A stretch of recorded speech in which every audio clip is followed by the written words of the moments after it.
Very good afternoon. Welcome, dear students, to the live coaching classes for today.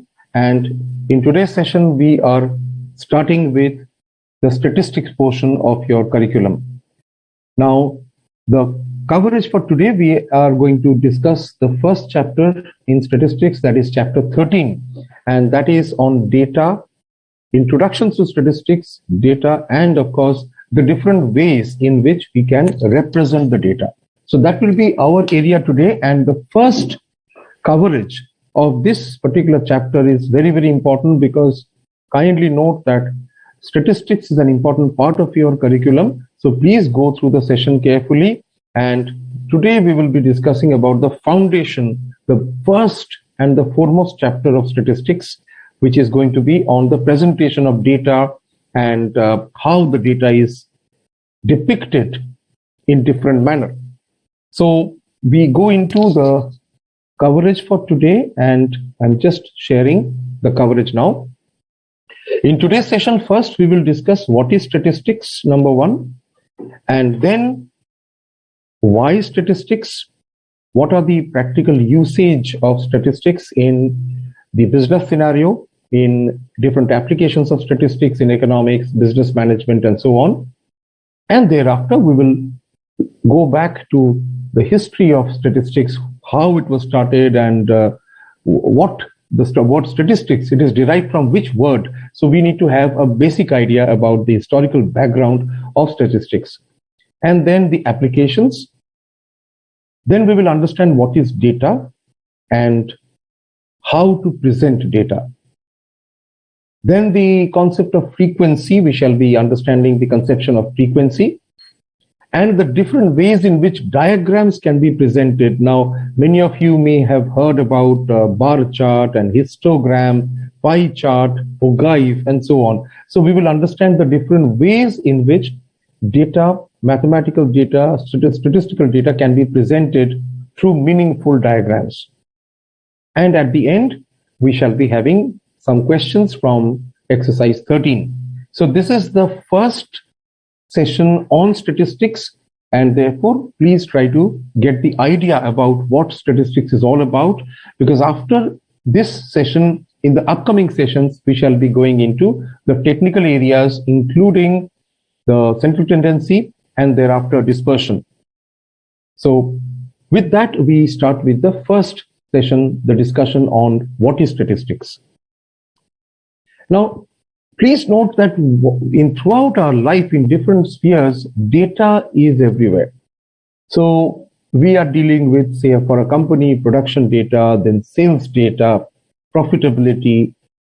Now for, say, for example, the country, the growth of the country. Now already you must have seen the Union Budget 2022. So the GDP growth forecast is around 9.2%. So that is also data. So then when we compare so many figures, year-on-year figures or monthly figures, say monthly production, monthly number of subscribers per month. So these provide us with a lot of data. Data is everywhere. Now, statistical data, or the way in which we use data in statistics, the objective is to provide us with a background based on which we can take a decision. Statistical data analysis is directed so that we can derive decisions. We can take some decisions based on data. So data and the patterns in the data, that will give us an idea about how we can take some sort of decisions, important decisions. It can be a business decision on the part of a company. It can be an investment decision. So when you are thinking whether to invest in a particular share of a company, you will definitely look at the historical background of the company. You will look at the performance of the company. How will you see the performance? You will definitely see the sales. You will look at the profit of the company, and then you will definitely review that, okay, this company, how much of dividend it has paid every year. So again, you are looking at sales data for the last 5 years, for example. You will analyze the profitability of the company, and again, you will definitely look at and review the dividends which is paid by the company for the last 5 years. So statistical decisions, any type of decision when we are any informed decision we are taking, it depends on how good we are in analyzing the data. So professional decisions can be of different types. As I said, it could be an investment decision. It can be some sort of, say, a company might be thinking of, say, starting a new product.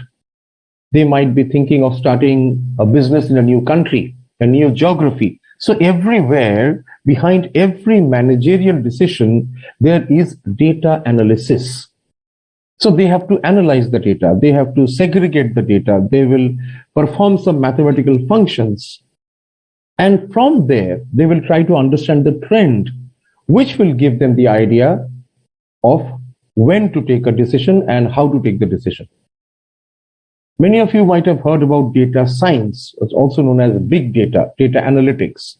So that subject deals exclusively with data, patterns of data, understanding the trend in the data, and from there, from data to decision, right? From statistics to strategy. So please think in that way. Data will give you the idea of decision making.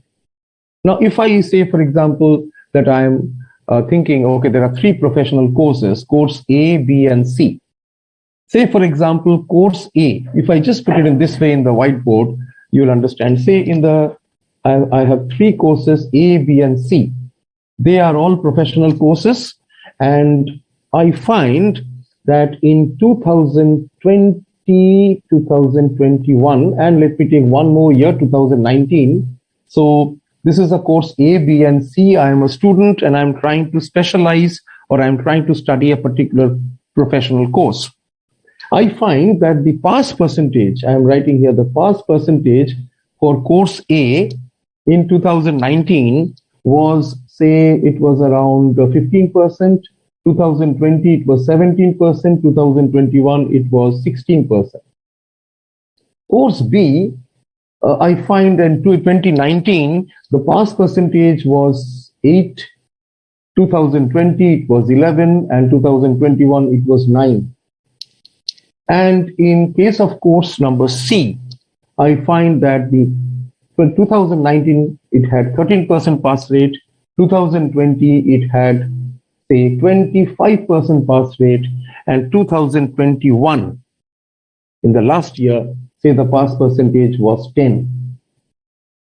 Okay, so these are data, these are numbers.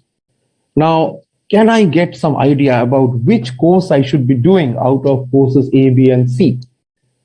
So you see, A has given us some figures. So 15%, 17%, 16%. So from this, I can find out what can be the average percentage. So if the first year is 15, second year is 17, third year is 16, so you can find out the average. Average, you know, is, how do we find the average? If I say there are 2 numbers, 5 and 7, how do you find the average? 5 plus 7 divided by 2. So in this case also 15%, 17%, 16% if you add up, and if you divide by 3, because we have 3 years, so we shall be getting the pass percentage, which is average pass percentage. And it will be 16%. So I'll write 16% as the average. For 8, 11, and 9, that is course number B, I have to find out which course is best for me. So I'm trying to understand which course is easiest, and the easiest course will be shown by the percentage of success. So in case of course B, I find that we have 28 divided by 3, that is around approximately 9%. 9%. And in case of course number C, I find that it is around 25 and 10 is 35 and 13 is 48. 48 divided by 3 comes to 16. So here I am getting something like 16%. So I will try which course is the easiest. That means which course has the highest pass percentage. That will be easiest for me. So here I am stuck with a particular point. You see, course A is giving me 16% pass rate on an average. So we have found out the average. Okay. Now we can see that course number B is giving us 9% and course number C is also giving us 16%. But if you carefully watch, you will find that course C has more variation, because in the first year, in 2019, percentage of pass is 13%. Second year, the percentage is 25. So it jumps up and then it comes down sharply to 10%, which means the variation is too high. So it is not predictable. So it is better to focus on course number A because it gives me 16% pass rate and the numbers are close to each other. So that is how we try to detail and we try to carry out data analysis. Statistical techniques definitely help us in creating better decisions, and that is how it is. You have to understand that the decision making, the entire decision making will become easier when we use statistical techniques. Now, we are doing chapter number 30 now. If you look at the basics of statistical application, which comes up in the slide, first and foremost, the modern development of statistics. So management, commerce, economics, so many subjects are there, mathematics, social sciences, but then there are certain industries, certain sectors in the professional domain, like, for example, if you take the case of military, defense, police, tourism, hospitality, insurance, banking, public services. Public services, say, like the transportation sector, railways, and say aviation. So in these cases, what happens that statistics is used in a very, very important manner. Okay, so please note that when you are thinking about decision making, statistics plays a vital role in all these areas. So today we are going to have focus on the presentation, and we will be focusing on the basic approach of statistics and the type of data presentation we can provide. So statistics plays a vital role in not only in any specific domain, but in all domains.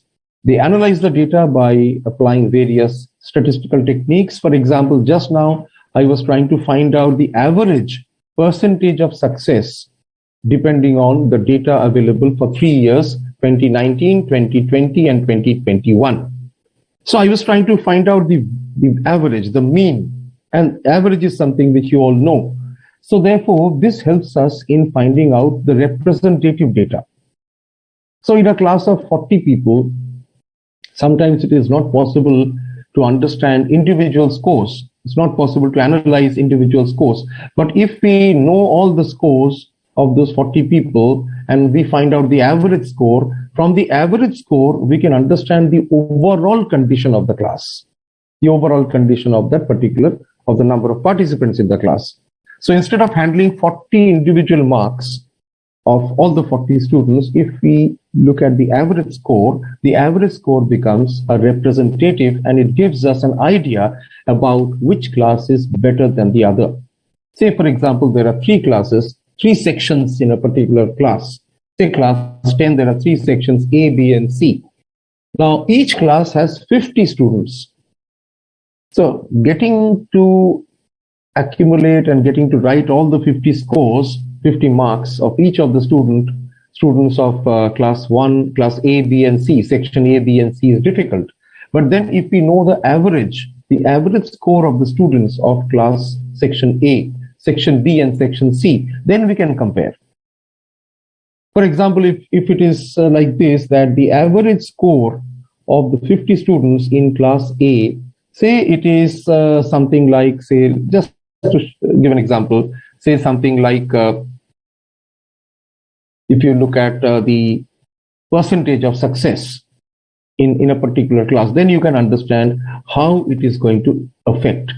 So out of 3 sections in a class, we have to understand what is the performance, which class is the best. So comparative performance, this can be done when we look at the pass percentage or the percentage of success or the scores. So statistics helps us in comparison as well. Apart from coming to a conclusion or taking decisions, we can also compare. And if you look at the study material, since we are following the study material, statistics has universal application. So the average, say for example, the average salary of a person. Or say, for example, if a company has sales for the last 10 years, if a company's sales are available, you can find out the average sales. Similarly, government applies statistics in making different types of planning. Different programs are run by the government, and there again you will find there's an application of statistics. Similarly, if you look at the study material 13.1, you will find that for every business person, in order to expand their business, in order to do better, in order to earn more revenue, for example, statistical decision making, statistical analysis of data is carried out. So the applications of statistics is quite vast, and it basically covers different domains: marketing, sales, production. Everywhere statistics can be used. Now briefly into the history of statistics. One or two questions, if you see, are there in the study material. In the question section, you will find on the history of the statistics as a subject. Now, there are a number of views on the history of statistics. Sometimes one school of thought says that statistics originated from the Latin word status. So, okay, so you can see that the Latin word status is used, and it is basically the forerunner. It is basically the original word from where statistics has come. Then again, if you look at the other school of thought, it had its origin in the Italian word statista, and later on there was a German word statistic, which was later changed to statistics. So there are different schools of thought on the history of statistics. But then in those days, statistics was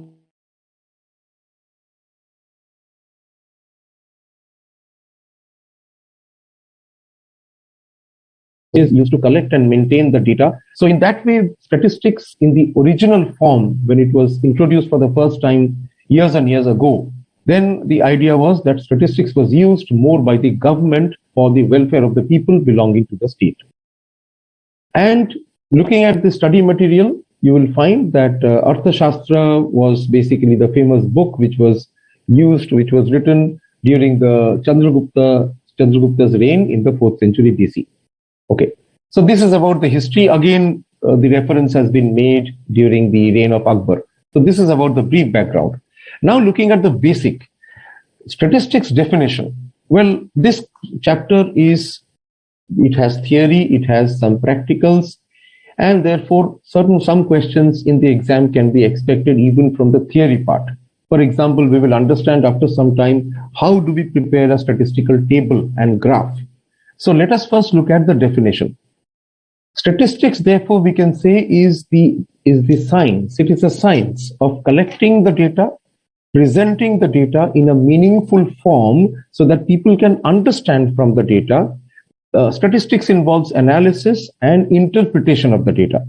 So you also need to interpret the data. So in the exams, you will find different questions on different chapters of statistics. For example, on central tendency, or when you go into dispersion, when you go into say standard deviation, different classes of data will be given, and you have to ultimately use the statistical techniques, say it is average or median or mode, and you have to arrive at a conclusion.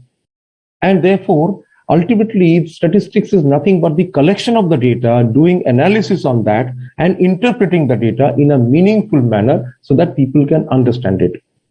And there is a scientific analysis. Here in statistics, you will find all the mathematical tools will be used. So there will be averaging, and there will be dispersion, etc. So some examples, say we measure the weight of 100 patients in a study. Now, as I said, with so many measurements, the data becomes very, very complicated. Like I took the example of 50 students in a class.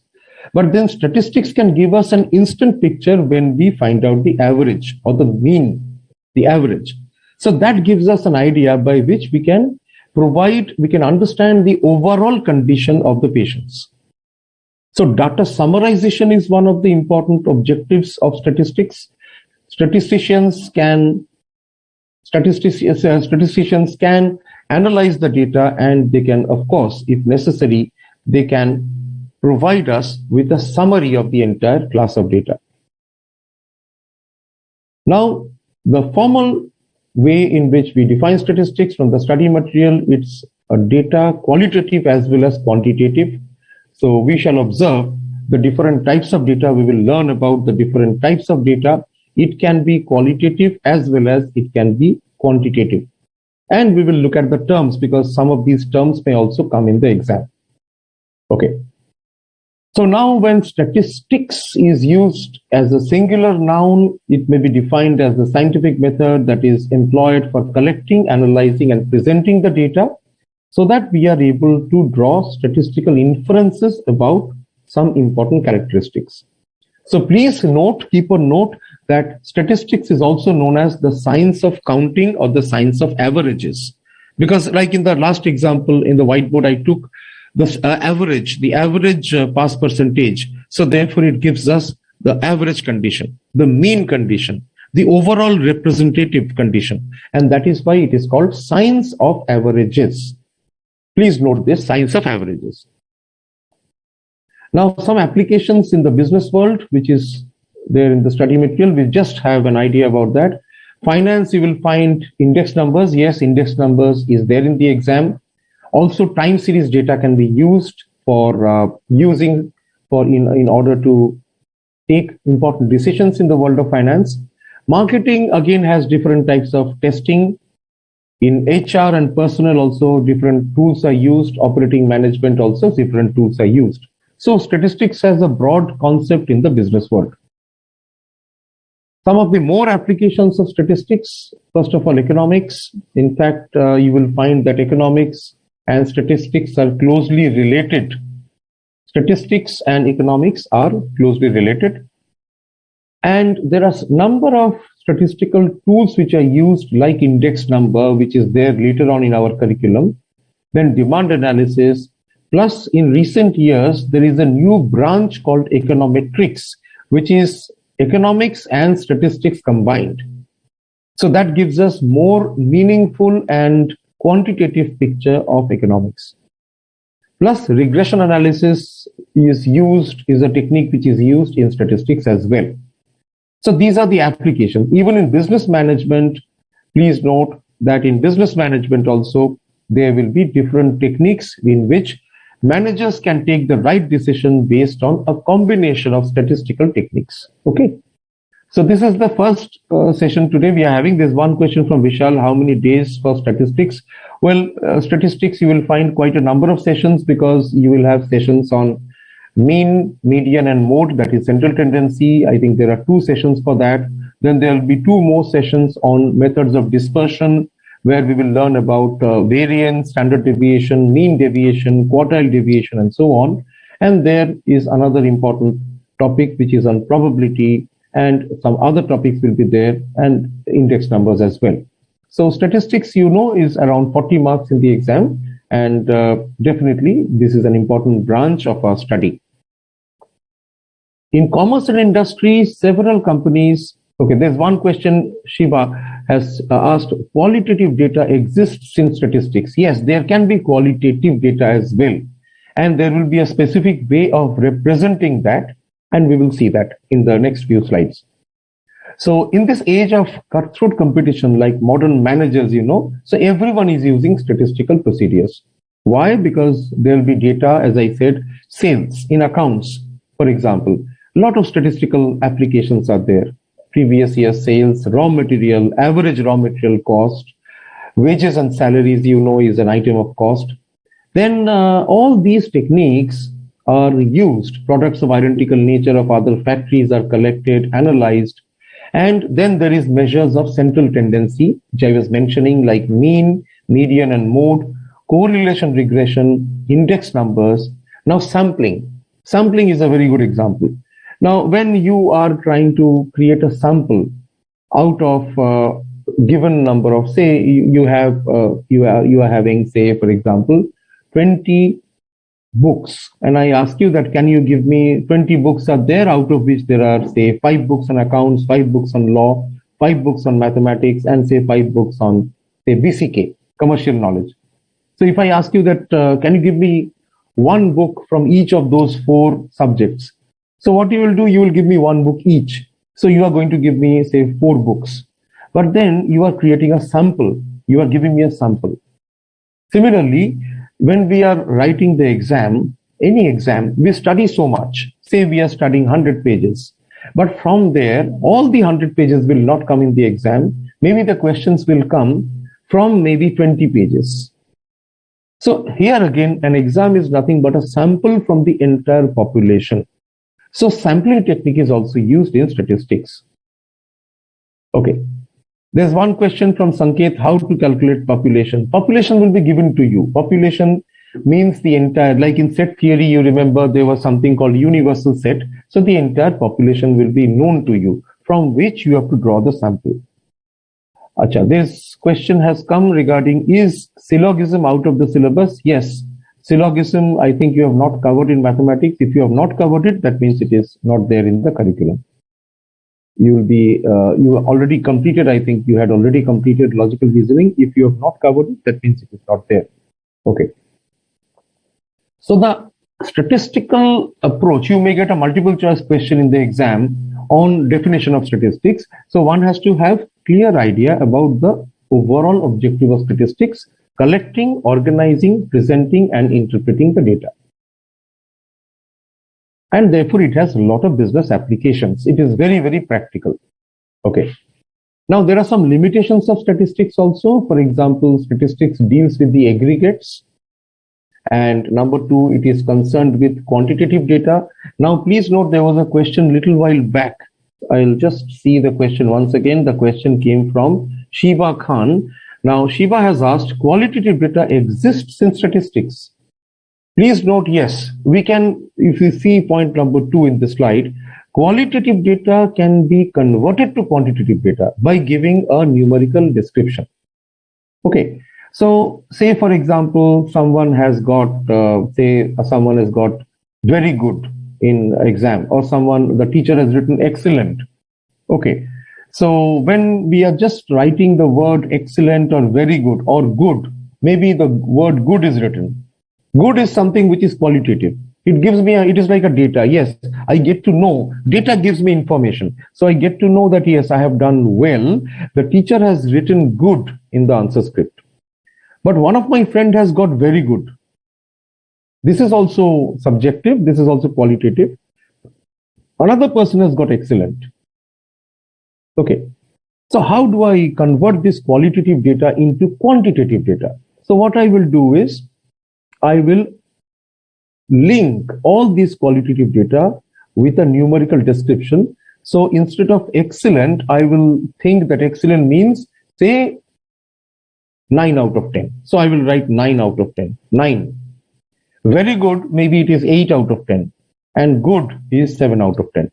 So by converting the qualitative features, good, very good, and excellent, it can be converted into quantitative, that is numbers, and I am giving the numbers 7, 8, and 9 to describe good, very good, and excellent. So this is how we can think of converting from qualitative to quantitative. Okay. The question has come from Dhyanesh, how statistics is qualitative? Sorry, just a sec. How statistics is qualitative? Yes, statistics is qualitative. We will see, because certain qualitative data, when we get the responses in a survey, we get sometimes qualitative data, yes, no, sometimes this type of responses, good, bad, but we can convert good, bad. When you give a feedback, say you are giving a feedback to a particular company, right? So they will write that, okay, good means 5 or 6. Very good means 7 and 8. Excellent means 9 and 10. So you can easily convert qualitative into quantitative data. So statistics deals mainly with quantitative data, but it can also handle qualitative data. Please try to be clear on that. Okay. There's one question, is time series included in statistics? Yes, Lakshya, the topic of time series, we will just check, and if you just see the curriculum, we will see. So syllogism is not there, of course. Okay, now one question has come, how do you decide which way to present the data? How do you decide whether a bar graph is required or a pie chart? This we will take up later. So Kashish, has raised this question, so we will take it up later after some time. We'll come to the graphs. Okay. Regression correlation, I don't think it has been taught, Khushi. It's not taught. Okay. Yes, one example from Mohammed Ahmed. Yes, some example of qualitative data, as I said, grading system and report card. Now, in some exams, you will get grades. Okay, the grades have to be converted into the corresponding scores. As I said, good, very good can be converted to numerical scores. Okay, CGPA, absolutely, yes. Naveen has written CGPA, absolutely. The cumulative grading which you get. And one limitation of statistics is that the theory of statistical inference is built upon random sampling. That means you cannot check each and every item. You have to create a sample, right? And you know what is sample. Instead of taking each of the observation, each of the marks, you take few of the marks. You select few of the marks. That is called a sample. And sampling is used in audit also, which you will learn in your IPCC level. So therefore, there are certain limitations of statistics as well. Now, this is an example, a picture of population, and you can see sample. On the left-hand side, you can see population of all number of cars are there. You can see in every, there are 1, 2, 3, 4, 5. You can see there are 5 rows and there are 6 columns. So out of 30 cars, we are taking a sample. We are selecting them from the population. So on the left-hand side, population means all the cars which you see on the left, and the right-hand side, you can see a sample has been drawn, and therefore we have got 6 cars. They have got 6 cars out of 30. So in this way, we can create a sample from a population. Okay. Now the next part of our discussion, what is data? So we have already covered what is statistics, the applications of statistics. Number 3 is what is the objective of statistics? And we have observed that statistics deals mainly with quantitative data, but qualitative data can also be handled by converting them through a numerical equivalent, and then we can deal with it very similar to how we deal with quantitative data. Now the question is, what is data in that case? So facts or figures. If you look at the study material, we are going now. Facts or figures which are numerical or otherwise collected with a definite purpose is called data, right? Okay, one question from Om Prasad. Yes, how many marks in statistics? If you see the breakup of the marks, around 40 marks for statistics, right? Okay.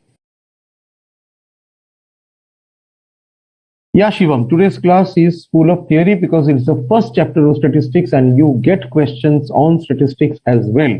So before we go to the chapters on central tendency and dispersion, we have to complete data.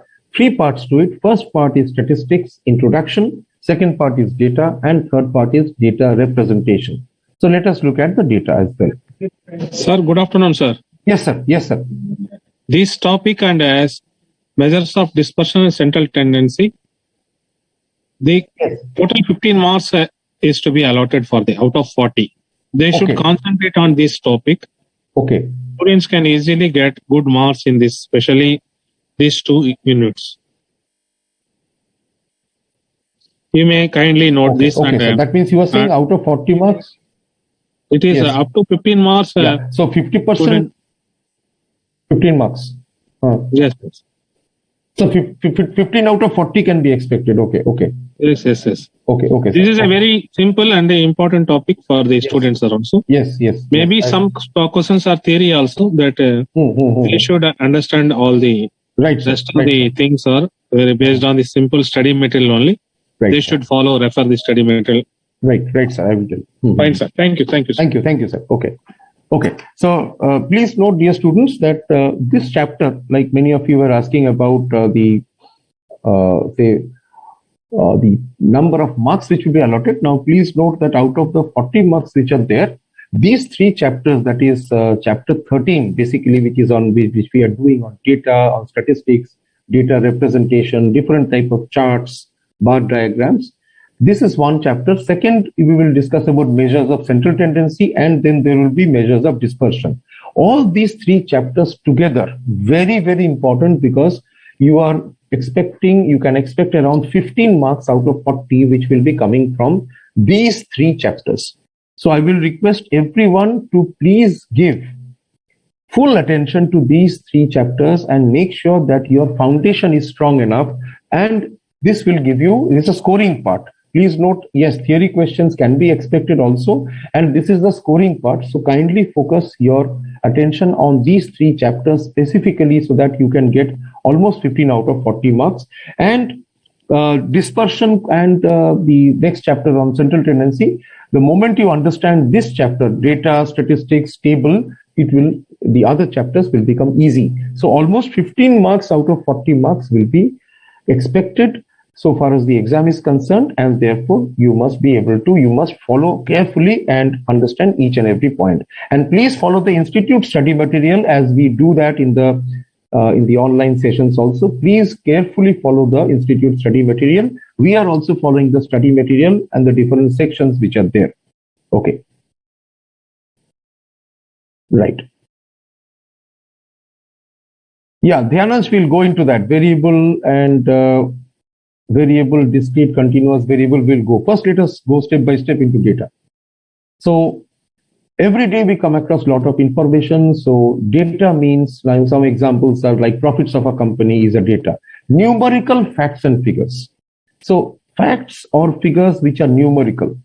Okay, mainly numerical or otherwise. Now there may be this, again, data can have qualitative character. As I said, that someone saying, yes, say you go to a hotel after all this, after the exams are over, you go to celebrate with your parents, you go to a restaurant and you have your favorite food. Now at the end, when you're leaving, they will ask for a feedback. So maybe you are picking very good or excellent or good or average, but that is qualitative data. What they will do is they will convert the data into quantitative. So maybe if you have written average, that means 5 out of 10. If you have written good, maybe 6 out of 10. If it is very good, then maybe 8 out of 10 or 7 out of 10. And excellent means 9 and 10. So in this way, they will convert the qualitative into the quantitative data. So whether it is cricket, batting or bowling average, profits of a company, say the temperature of cities, expenditure in different sector in the budget, like on the 1st of February, Honorable Union Minister, she presented the union budget. So different sectors, whether it is solar power, whether it is defense, whether it is railways, whether it is, say, for example, affordable housing. So different sectors, learning and development, in all this education. So everywhere expenditures are allotted, that the government will spend so much. So these are all in numerical terms. So that is a data again. Okay. So if you see how things are moving, if you look at the way in which things are moving, all of us, we are dealing with data continuously. Continuously, we are dealing with data. Even the polling results, say someone has won the elections, by how much margin. So that is also through some data. We are getting the facts through data. So these facts, which are numerical and which can be analyzed, are called data. These facts and figures. So data is quantitative information, number one, quantitative characteristic. Now the question is, we may note that a quantitative characteristic is known as a variable. That means a variable is a measurable quantity. Now variable can be discrete or continuous. So now we come to the different types of variable. It can be discrete or continuous. Any data which changes with time is a variable. But then there are some data we will find which are constant. But let us first focus on variable. Variable, say the profits of a company, it will vary from year to year. The score of a person might vary from exam to exam. The population of the country will vary from year to year. So these are variable. The temperature of a particular day will vary from day to day. So this is a data which varies. So it is called a variable. It is not the same. So kindly note, it is a variable. Right. Now, data is definitely, if you look at the focus of data, when a variable assumes a finite or a countably infinite number of isolated values, it is called a discrete variable. Otherwise, it is called a continuous variable. Now, examples is those type of values which is finite or countably infinite. Now say the number of misprints in a book. Can it take, say for example, can it become fraction? Answer is no. The number of petals in a flower, it can take any value, but it cannot be a fraction. The number of road accidents in a particular locality, so that also cannot become a fraction. So therefore, these are examples of what? These are examples of discrete data, discrete financial data, or you can say numerical data. Now, when it comes to the temperature of a day, it can become a fraction also. For example, 25.77694 degrees Celsius. So when we talk of height, weight, it can become continuous. That means it can assume any value. But when we look at a discrete value means any factor, any number which can assume only finite. For example, it cannot be fraction. The number of misprints cannot be negative, but the temperature can become negative also. So therefore, these are the examples of discrete. Now, what is variable? Therefore, a variable will be a continuous variable will be any data or any variable which can take any value within a given interval. Height, weight. The sale can be any amount of sale. It can be fractional as well. Profit can also vary between two limits, between two intervals, and it can take on any value within that interval. So two limits are there. So we are getting an interval and the profit can assume any value within that interval. Therefore, please note that is a continuous variable. So variables are of two types. You have the first one is countably finite, finite or countably infinite, which is called the discrete variable. For example, looking at, say, the number of misprints or number of road accidents. So this cannot assume negative values. This cannot assume, say, for example, fractional values. But in case of profit, there can be loss also. So a profit, even though we talk about the net earnings of a company, it can be positive as well as negative. It can be fraction as well as it can be a whole number. So therefore, profits ideally will be seen as something which is a continuous variable. Weight and height, it can be fractional. A person's weight can be between 80 kgs and 81 kgs, so 80.7765, for example. So it will be fraction, a mixed fraction. So therefore, this is an example of a continuous variable. Now, this concept of variable, which you are learning now, that is discrete and continuous, later on when you go to theoretical distribution, this concept will be used again when you will be learning about different theoretical distribution. Okay. Now, please note qualitative characteristic is called attribute. You have to remember these terms for the exam because you may get questions on the theoretical part also. Okay. Now, there's one question from one of our friend. The question is number of students pass in CA examination also cannot be a fraction. Yes, number of students who are passing in the exam. Is it a continuous variable? No, it has to be a discrete variable. Okay. Now, when you think of the share price, now one more question. The price of a share, someone has written, we have one friend, Sanket, has written about data present most in the stock market. Okay. Now, when we are discussing about the status of the stock market, the Sensex, will the Sensex only take, say, for example, whole numbers? No. It can take fractional number also. Ideally speaking, when we think of the ideal scenario, of course, there is a rounding off, but then Sensex will be moving between certain levels, and theoretically speaking, it can take fractional value as well. Therefore, Sensex can be an example of a continuous. Within two intervals, it can take any value. Within two defined upper limit and lower limit. Temperature, within a lower limit and upper limit, it can assume any value, even negative values. Height above the sea level, height below the sea level. Well, height below the sea level may be designated in a negative. That means we can say below the surface of the earth means negative. Above the surface of the earth is positive. So height, it is nothing but a continuous variable. Qualitative characteristics is known as attribute. Please remember, qualitative characteristics is an attribute. Okay. Let's see. Where is one question from Vishal Gowda? Where can I get the schedule for the classes? Please see the link which you are now observing, which you are now looking at. You will get the detailed classes. Okay. Acha. How to study statistics? Okay, Om Prasad. Okay, nothing difficult. Just follow the classes as you are doing now. And once we go to the numerical part, just follow the formula, remember the formula, and practice from the study material. And the additional question bank, it will be adequate for your purpose. Okay. Now, what is attribute? Some examples. So you can get a question like this: the color of a flower is dash. Is it an attribute? Is it a continuous variable? Is it a, say, discrete variable? Is it none of the above? So your answer will be it is an attribute. So the qualitative characteristic is called attribute. The nationality of a person, the gender of a baby. Say, for example, now again here you see the nationality of a person. Nationality is definitely you cannot show through a quantification. It is a qualitative. The nationality of a person. The color of a flower, for example. So these are all qualitative and these are known as attributes. Okay.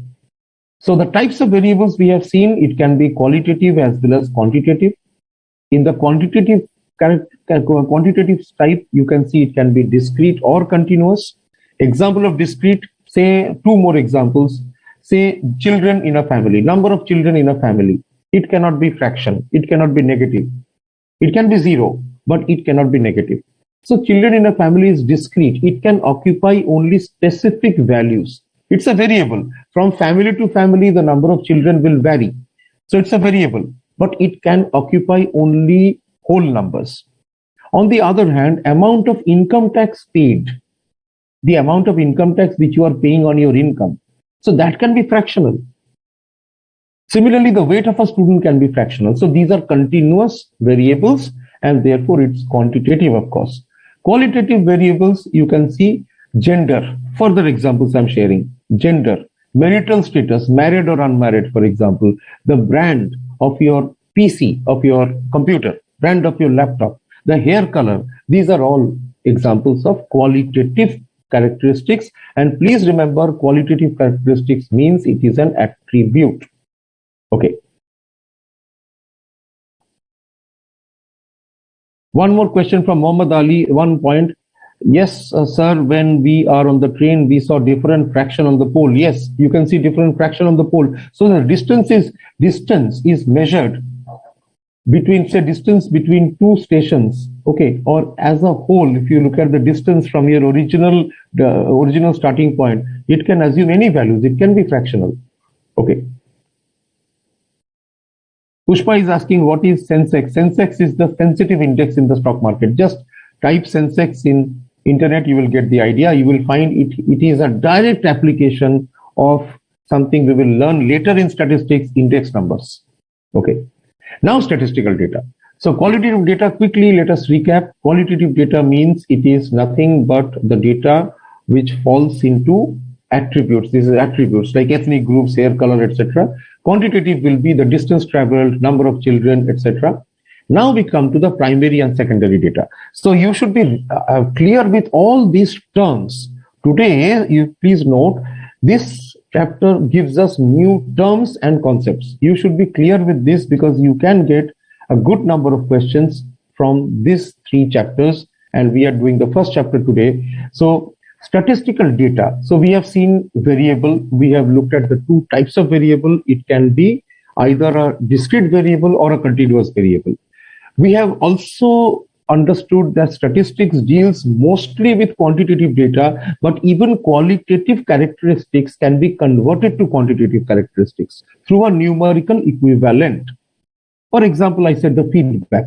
Very good can be translated to 9 out of 10, for example. Excellent, maybe 10 out of 10, something like that. And second big point is qualitative data is known as attribute.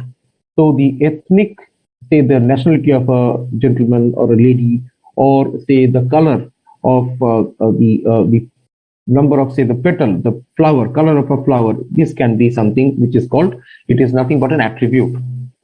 Statistical data, usually now we come to the data collection. First is primary data and second is secondary data. Primary data means Say we are doing data collection. Say we are going door to door and collecting some data. What is the data we are collecting? Say when we are going to door, say we are collecting the data, how many people have contracted or how many people were down with COVID. So when you are doing this collection door to door in your locality, whatever data you get, that house number 1, no one tested COVID positive. House number 2, there were 3 people testing positive. House number 3, there was 1 people. So in this way, when you collect the data in your locality directly, please note, when you directly collect the data, when the statistician is directly collecting the data, this is called primary data. What is secondary data? Secondary data means the data is already collected by some agency and now you are using the data for analytical purposes. So that is the difference between primary data and secondary data. Okay. Let me see. Yes, attribute. There's one question again, Kashish. Let me see. If we are forming the statistics of birth rate, so the gender of the baby still remains attribute or it becomes discrete data. Now, when you are forming the statistics of the birth rate, okay, here, when you are creating the birth rate, percentage of males and percentage of females. So when the percentage is nothing but the percentage is quantitative. But here, the gender of the baby is still, it is nothing but it will be an attribute. Okay. Okay. Discrete, there's another question. Discrete, Miss Hera Hussain, discrete can be 0. Yes, discrete can be 0 also. Okay.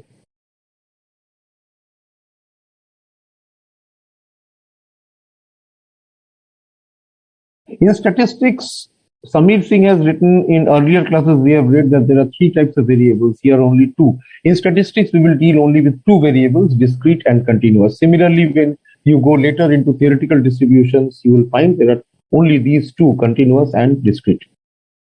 Okay. So therefore, variable is an item of interest that can take different value. Constant always has a fixed numerical value. Discrete means if it is the result of counting the number of students of a given ethnic group in a class, the number of books on a shelf, which is countable, it is discrete and it takes specific values. Continuous, that means anything which can take any value, any data, any variable, which can take any value within a defined range. So please remember that. Now, primary and secondary, we have discussed about primary data. Primary data means any data which is collected directly for the first time. Please remember that. You may get this type of questions that a person is collecting the data of, say, the average number of students, okay, in a class who are interested in accountancy. The number of students in a class, let's see, who's interested in accountancy. So the person is directly finding it out from a school. So the data which you will get will be direct.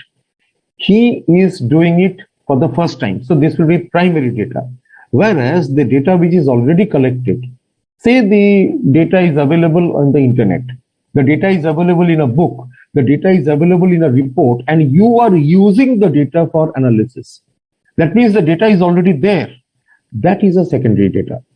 So an example is given in the study material. If Professor Das collects the data on the height of every student in his class, then it is primary data for him.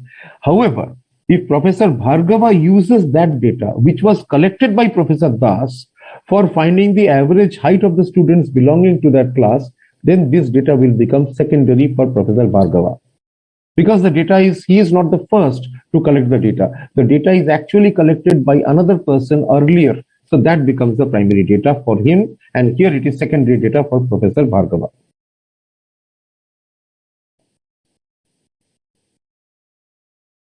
Okay.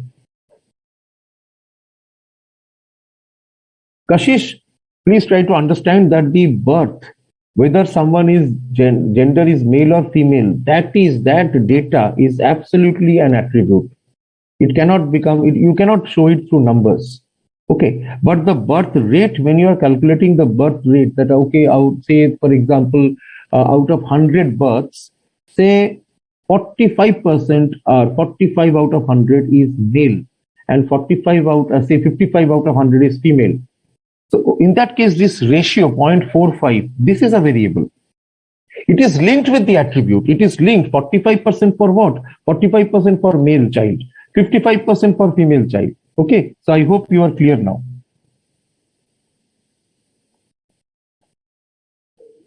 Okay. Collection of primary data. Now, this is an important part of the curriculum of our chapter today.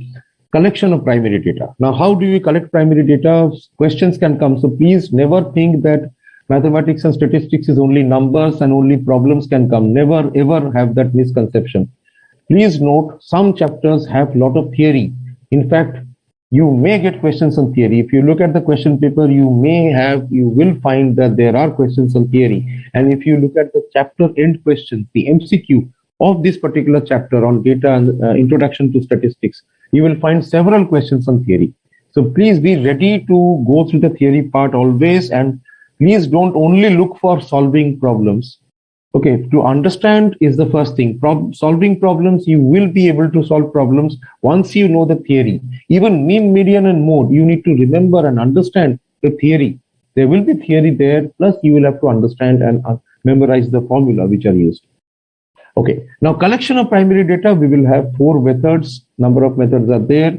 Interview method, we have mailed questionnaire, observation, and questionnaires which are filled and sent by enumerators. So you can take the interview to get primary data. For example, how many people lost their jobs as a result of the pandemic? You can take an interview. How was the food in the restaurant? The chef can take when people are leaving, the chef can just say that, how was the food, sir? Did you enjoy the food? So that's like a direct interview. It can be mailed questionnaire also. Questionnaire comes to you over email and you have to send some feedback about your experience. So that is a mailed questionnaire. There can be observation method and there can be questionnaires filled and sent by enumerators.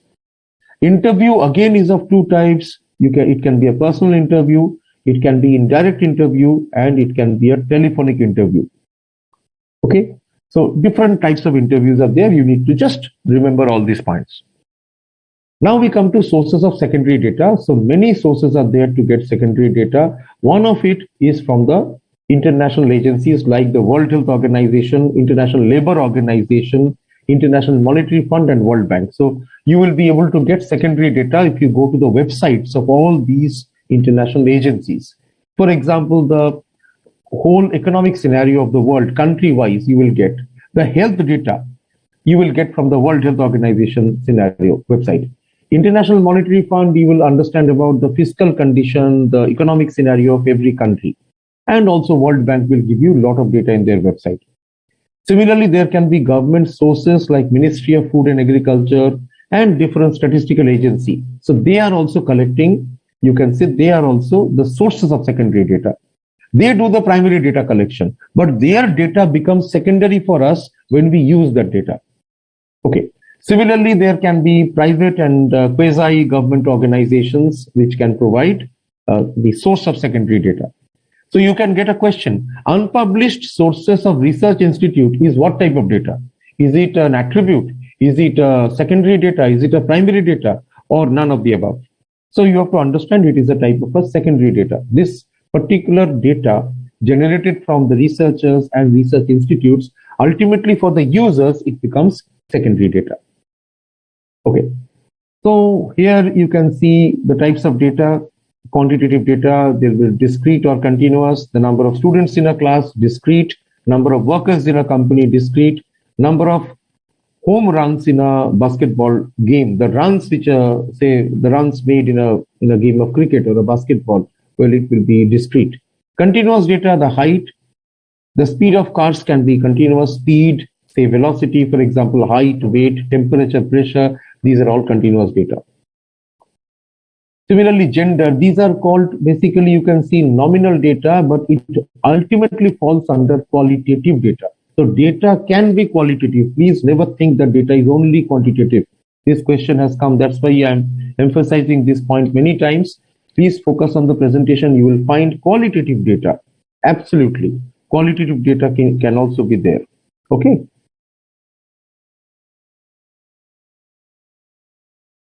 Quasi-government means it is there's a, what happens is quasi-government means partly controlled by the government, or it's a body coming under the particular ministry.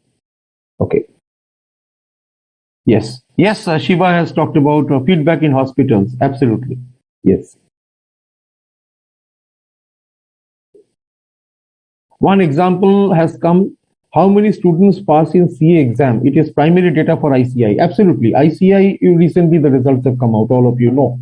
Now, the results which are there, say the number of the percentage of pass rates, the data is prepared by the institute, so it's a primary data. But based on that data, if I do an analysis, say for example, how many are have passed in the first attempt, how many are passing in the second attempt, how many are girls, how many are boys. If I try to do this type of analysis, please note, this analysis which I'm doing, the data I'm using is not my data, it is the institute's data. So it is a secondary data from my angle. Okay, good point. Okay. Now the scrutiny of the data. Errors in data may keep in. So the study material, if you see, the simple important point here is that when we are doing statistical analysis, we have to check whether the data is correct or not. If there is, if the input is wrong, the output has to be wrong. So we have to understand that the input has to be correct under all circumstances. Now we move to the next area, presentation of data. Let us look at the presentation of data. In how many ways can we present the data? So till now we have understood what is data. Data can be qualitative and quantitative. Qualitative data, we have seen the examples, and quantitative data again can be of two types. When we talk of variable, it can be either, quantitative data can be either variable or constant, and a variable also can be of two types. It can be either a discrete variable which can take specific values, or it can be a continuous variable which can take any value within a defined range, within two extreme limits. It can assume any value. So that is why it is called a continuous variable. After this, we are coming to data presentation. So how to present the data? Now, data can be of different types, and therefore the presentation of data is very important. Bigger the data, we have to think of presenting the data in a meaningful manner so that people can understand the data. Okay, and please remember, statistical analysis is possible only for classified data, data which is broken down into classes, data which is segmented. Only then we can do statistical analysis. Otherwise, not possible. Okay, so therefore we will deal with the different types of data presentations. Okay, now the data presentation types, let us see some example. First is time series data. Time series data, an example is when the data are classified in respect of successive time points. That means the number of students appearing for CA final for the last 20 years, that will be a time series data because here time is involved.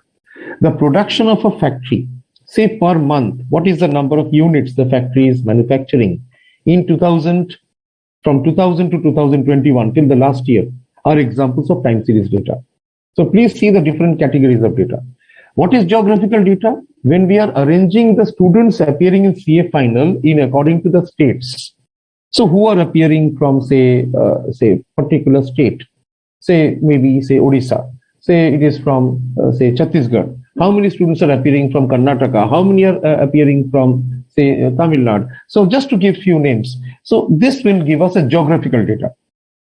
Similarly, data classified in respect of attribute. Please note once again, I am sharing some key terms again and again so that it gets into your mind and you never forget that.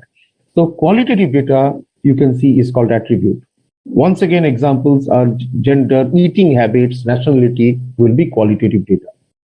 Any variable like height, weight, profit, salary will be quantitative data, right? Okay.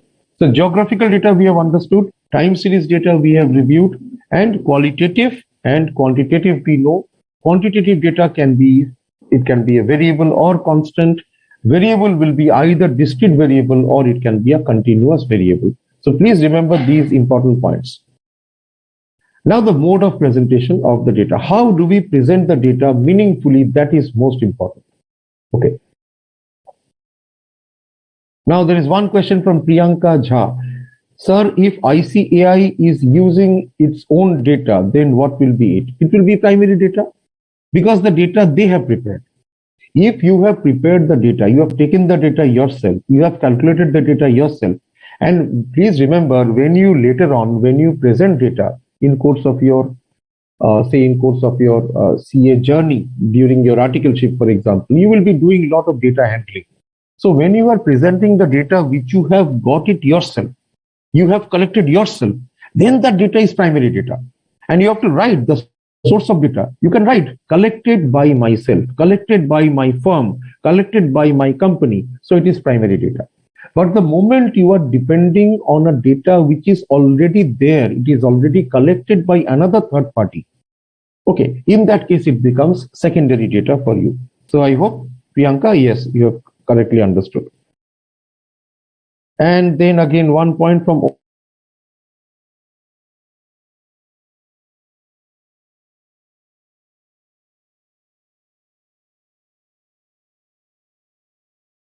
told you, yes, absolutely. Qualitative data. Okay. Dhyanesh is asking, scrutiny means what? Scrutiny means to examine. Scrutiny means to review. Okay. It means examine and to check. Okay.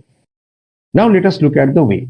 Now we come to textual presentation, number 1, tabular presentation, number 2, diagrammatic presentation, number 3. Very, very important. Okay. So we are going to focus on this presentation and we are understanding each and every point. So we have 3 ways in which we can present the data. It can be textual, that means by paragraphs. Text means what? Like sentences, like paragraphs. Tabular means it comes from the word table. That is why you can see the word is used, tabulation. And the third way is diagram. It can be bar graph, it can be pie chart, it can be histogram, for example. We will see that. That will be the last part of our discussion today. Now, textual presentation means it is just in the name of the way of using paragraphs. If you see this paragraph, just read this paragraph on the slide. In 2009, out of a total of 5,000 workers of Roy Enamel Factory, 4,200 were members of a trade union. So if you see this paragraph and the next paragraph, in 2010, the number of workers belonging to the trade union was increased by 20%. So if you read these 2 paragraphs, you will find some information. The paragraphs are giving you some information, but it is again a comparison of 2 years, 2009 versus 2010. But the presentation is in textual format. That means it is in paragraph, it is in line by line. They have not given any tabular, there is no table which is drawn. We have to draw the table. So this presentation is a textual presentation. Okay, even though the presentation which you find here is dealing with quantitative data, you can see percentage of total workers are provided. How many workers are there? So you are getting percentage as well as the total number, but it is textual because no table is used, no diagrams are used, it's only through paragraph. So please note, paragraph means it is textual. Next is advantages of textual. Textual data will be simple and even everybody can understand. Okay. It is easy for everybody. Okay. So when you go through the textual data, everyone can read it. It is the first step basically because from the textual data we can prepare tables. And the disadvantage will be that it is not preferred by statisticians because it is dull. People don't want to read so much. People want to see. They want to see a chart. They want to see a diagram. That makes it easier for people to understand. Okay. Therefore, it is not possible to understand quickly if you go through textual presentation because there will be a lot of figures in paragraph form. It is not easy for you to understand. Okay. Let me see some points. Okay. Paras Singla, please go through. Don't worry, even if it's your second attempt, don't worry. Just go through the presentation, the classes, the recorded videos, and please practice the questions MTP. Okay, don't worry. Okay. And textual presentation, it is not recommended. So for manifold classification, it's not recommended. Now we go to the second, tabular. Tabular means what? Table. So if there is a table, you can get some rows and columns. So immediately it will be easy for people to understand. And now we have to understand what is the different part of a table. Very, very important. 1 or 2 questions can be expected. Statistical table will have a serial number along with the title. For example, table of the past or qualified CAs in the last 2 years. That means those students who completed their CA final. So if you have a table, and if I draw the table that, okay, there are 2 parts of the table, how many males, how many male qualified, how many females qualified, how many students qualified from the first attempt, both in the male and female category, how many people qualified in the second and third attempt. So if I try to create a table, every table will have nothing but there will be a heading. A header has to be given. A title should be given. So first is title of the table. Next, please note every table will be divided into caption, box head, stub, and body. So very, very important. Caption, box head, stub, and body. Caption is the upper part of the table. Okay. Caption is the upper part of the table. So let me just draw this. I will try to draw it as big as possible so that you can understand and you can see it and understand. Since we are using maximum focus on the presentation today, so we are just using once or twice we are using the whiteboard to understand the different parts of a table. So I am drawing a table here. Okay, I am drawing a table here. On the left hand, there is some figures, some points are there, and then we have columns. Okay, there is some column. So this is the title. I have to give a title here. Title. So here I am saying 2019, 2020, 2021, 2022. Some figures of years. So this top part is the table, is the title. Please note, it is the self-explanatory title. Caption, which includes the columns and the sub-columns. This portion which you see here, please note I am circling. This is called the caption. This is called the caption. This part is the caption, which includes the columns. This is the caption. Okay. So please note this is the caption. Box head. Okay. Box head will be this entire part. Okay. So captions will be what? Caption is the upper part of the table describing the columns and the sub-columns. So here it is given. Say it is written revenue of 2019 to revenue of 2020. So this part we can say will be the caption. This whole portion, including the quantity, say INR, Indian rupee, INR, Indian rupee. So this total is the box head. So this is called the box head. And then you have the stub. Stub is the left-hand part. This is called the stub. Stub gives you detail about the row. And finally, this entire part, which contains all the figures, this is the body. Okay. So in a table, you have a title at the top, then the upper part of the table where the different types of descriptions are given for the columns, that will be called the caption.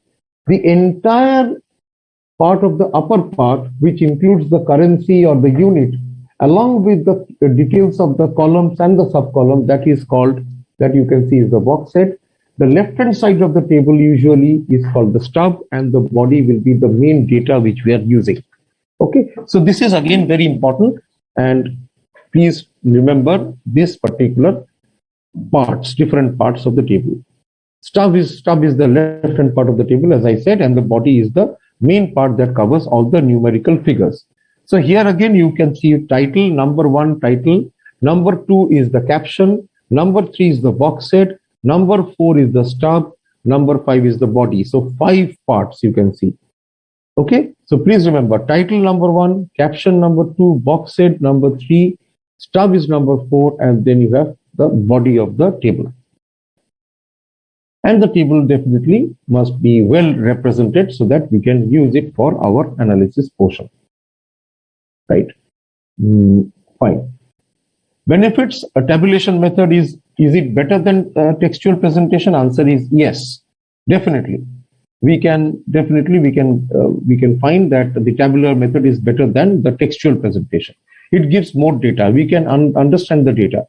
and we can carry out statistical techniques. For example, in the next session, we will understand central tendency, mean, median, mode. So we can calculate all this when we have the idea of when we get the table. So tabular presentation is better than textual presentation.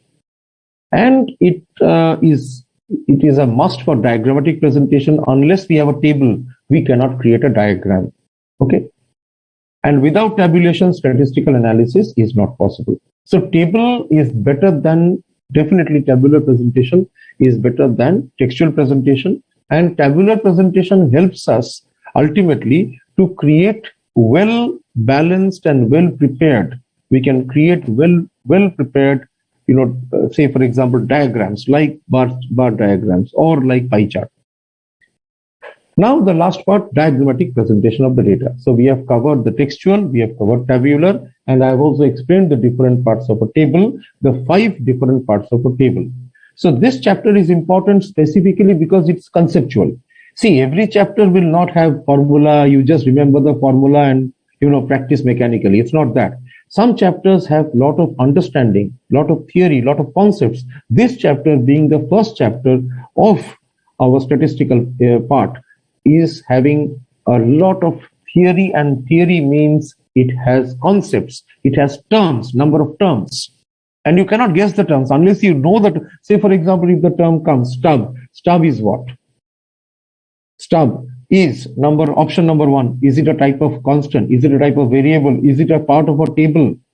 Is it the right side of a table or is the left side of a table? So you need to know, no guessing can be done. If you know that yes, stub means the left hand side, then only you can pick the right answer.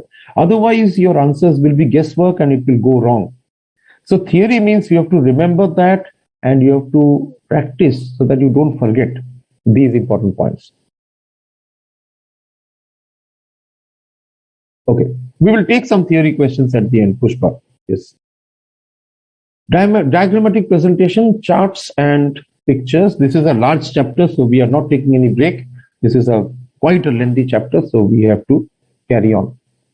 Now we will go into pictures and graphs. So diagrams are better way of displaying large data collection. So when we draw a graph, it becomes much easier than table. Now let us look at some graphs. It can be a line diagram, it can be bar diagram, it can be pie chart. So there are different types of diagrams: line diagram, bar diagram, and pie chart. So let us look at once again the difference between tables and charts. Tables is a simple way of summarizing the data, but in case of chart, it is visual presentation. So data is basically when the data is, please remember, if the data is nominal or ordinal, the bar will do not touch each other. For example, say when the data is like this, when it is qualitative, yes, qualitative data can also be presented. I'm sharing an example. Qualitative data presentation. So, say for example, the number of, say I'm just drawing here, x-axis, say I'm saying there are 3 people. Okay, three categories of persons. Say we find in a particular gathering. Say, let us take an example that we find in an aircraft. In an aircraft, there are 50 passengers. Okay, now out of 50 passengers, we find India number 1. Say the flight is going to London, so you will get some passengers from UK, India, UK, and then we have people from France. And some people, let's have some people from Germany. Okay, so this is nationality: India, UK, France, and Germany. This is nationality. This is what? Is this quantitative? No, this is qualitative. This is an attribute, but we can show it. For example, it is seen on this y-axis. I am mapping the total number of people. So we have 50 passengers, and out of them, Indians. Say Indians are 20. There are 10 people from UK. There are 10 people from France. And sorry, I'll make a small difference here. Say there are 15 people in France and 5 people from Germany. So 20 people from India, 10 from UK, 15 from France, and there are 5 people from Germany we are assuming that the flight is going from Delhi to Paris. Delhi to Paris, and there are 20 Indians, 10 are from UK, so that gives us 30. Then we have 15 from France and 5 from Germany. So now I am trying to present the India. So say this is India, and 5, 10, 15, 20. So 20 is here. So I'm just drawing a graph, freehand graph. I'm drawing a bar diagram basically. Okay, bar chart. So this is India. Next is UK. UK has 10. So this is 5, 10, 15 and 20. UK has 10. So I am drawing UK part here. And I'm shading it and writing UK. Okay. Then we have France. France is 15. 15 is here. So I'll take France here, 15. Okay, this is France, France, France. Last is Germany. Germany has 5. So 5 is here, and this gives me Germany. This is Germany, the Federal Republic of Germany. So this is nothing but a bar chart. Bar chart. Please note here, we are using India, UK, France, and Germany. This is nothing but, you can see this is an attribute, qualitative data. And we can use this also called nominal data. Okay. So in this way, we can understand how we can create bar charts. Okay.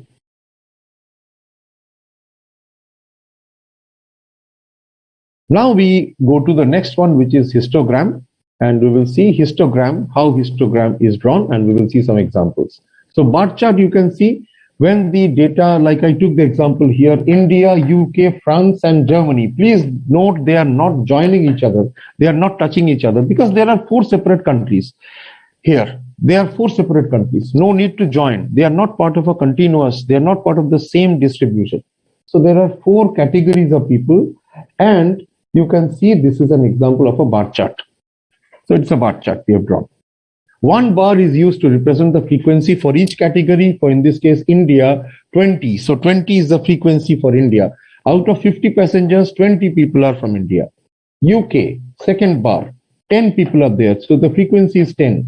France, the frequency is 15. And Germany, the frequency is 5. So you are getting a bar chart like this.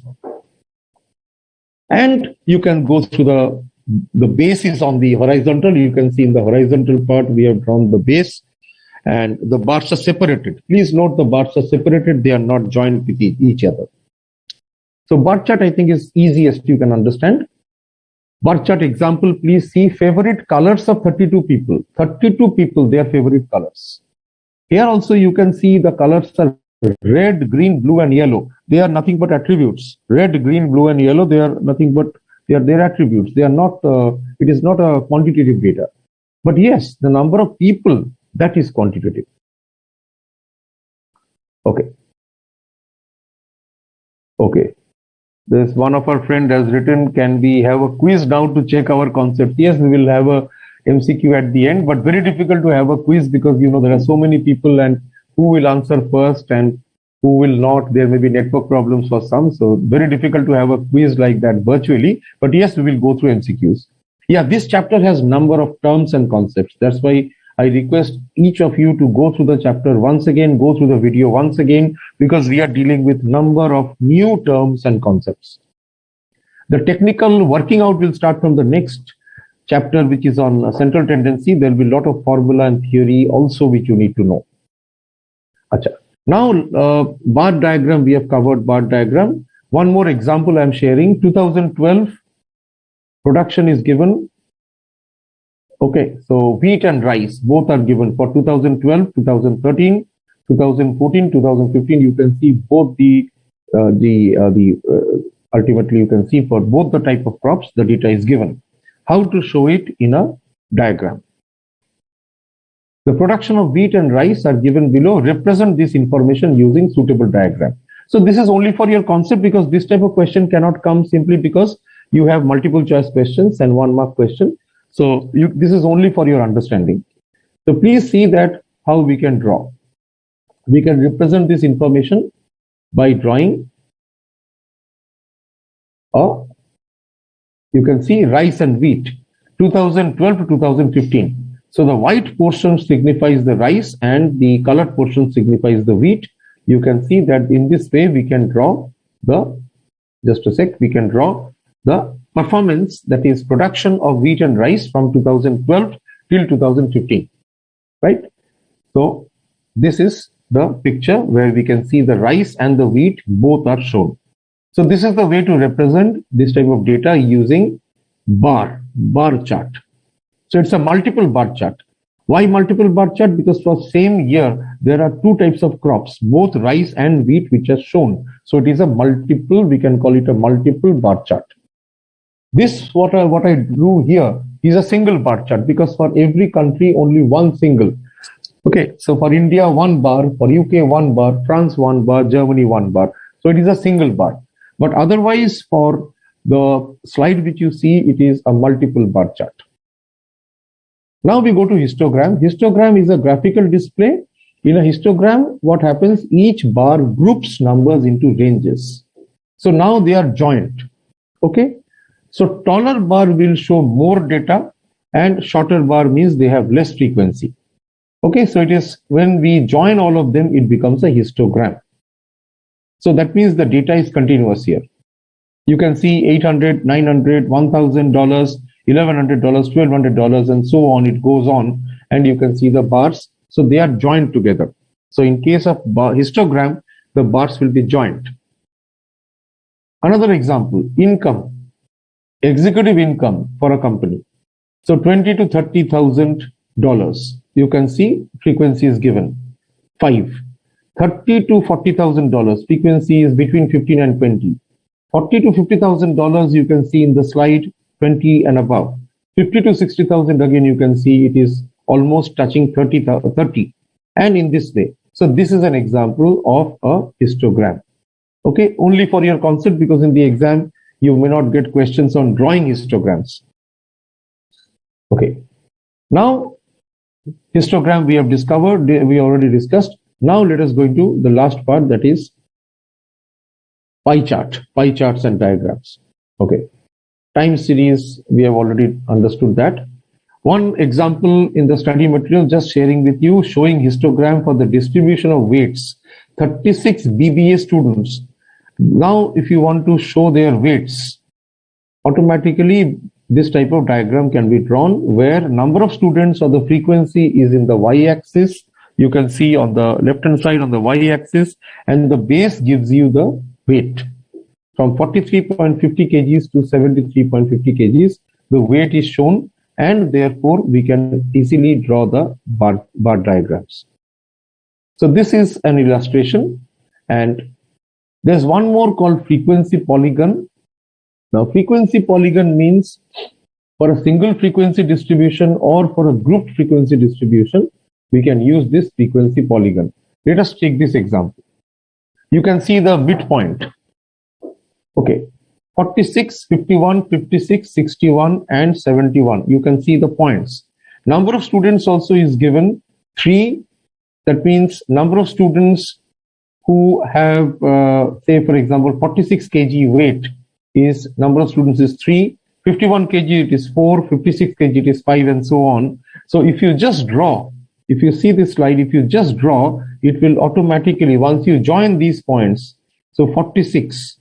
Then you can see for 46 you can see that the frequency is 3, and on the left hand side, if you just join that point 3, then we have 4, then 5.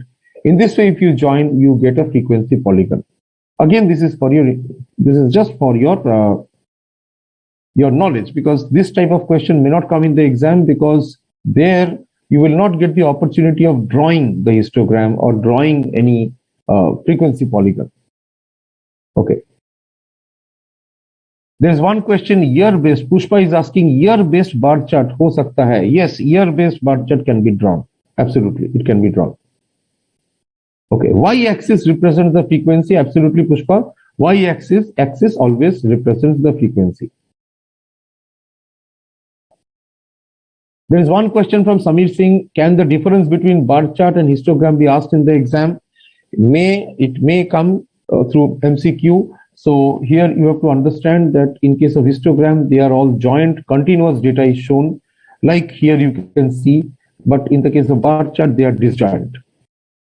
Okay. Now we come to OGAIF, which is called cumulative frequency. Cumulative frequency is called OGAIF, and OGAIFs are of two types. It can be more than or less than type of OGAIFs. So OGAIFs is giving you the cumulative frequency. So it is nothing but a graph of cumulative frequency distribution. That is called OGAIF. So you are getting the frequency, you find out the cumulative frequency. We will see an example. Okay. Let us see this particular example. So here, that same question of 36 BBA students, if you just plot the increasing frequency, okay, automatically you can get this type of OGAIF. I will take a small example and I will just draw it here to give you the idea. So what happens is we are taking a small table here. I'll take only 4 examples, 4 classes. So let it be like this: weight and frequency. Okay, so the weight is, let us say, 45 kgs, 50 kgs. Let me take 55 kgs and 60 kgs. 45, 50, 55, 60. The frequencies are, let us take the frequencies 5, 7, 10, and say we take 3 here. So total should be 25. 7 and 10 is 17, 20, 25. Okay. So this is 45. You can just write it with me and try and draw it with you, with me. Please write the points. 45 kg frequency, it's a table. Okay. Weight and frequency. 45 kg, 5 people. 50 kg, 7 people. 55 kg, 10 people. 60 kg, 3 people. Total frequency, 25. Okay. Please write this. Please write this. Okay. So this is the first part of the table. Now we will try to draw a OGAIF. So I will draw x-axis and this is the y-axis. This is 0 and I will take 45 here, 45, 50 here, 55 here and 60 here. Now from this frequency I am trying to find out the cumulative frequency. Cumulative frequency 5, it remains 5, but cumulative frequency means 45 kg, 5 people are there. 50 kg, cumulative frequency is 5 plus 7, so 12. Cumulative frequency for 55, that means people who are weighing up to 55. It is 5 plus 7 plus 10. That means, in other words, 12 plus 10, 22. And here it is 25. So this table is the cumulative frequency. Please note the cumulative frequency: 5, 12, 22, 25. Now I am plotting this here in the OGAIF. So for 45, the number is 5. So I'm taking 5 here, 10 here, 15 and 20. I'm taking 5, so I'm putting this point here, 5. So this is 5. Then we have 12 against 50. So against 50, we have 12. This is 10, this is 12. So I'm plotting here. Then for 55 kg, it is coming to 22. So I will just extend the line further. This is 22.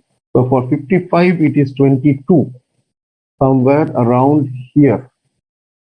And for 60, it comes to 25. For 60, I will take it here. So 5, 10, 15, 20, 25, I will take here. So now when I draw this, when I just draw from here, okay, so 43.50, 43.50, we can see it is from here if I draw. So this becomes an OGAIF when I'm joining this. So this ultimately becomes an OGAIF.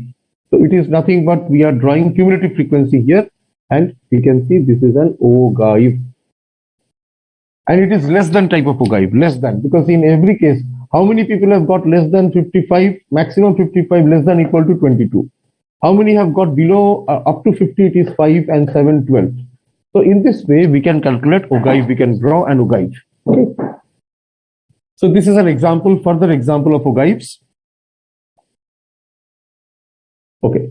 Frequency means, frequency, there's one question. Om Prasad is asking, what do you mean by frequency? Frequency means number of people. Like here, 45 kg, how many people? 5 people. 5 people is the frequency.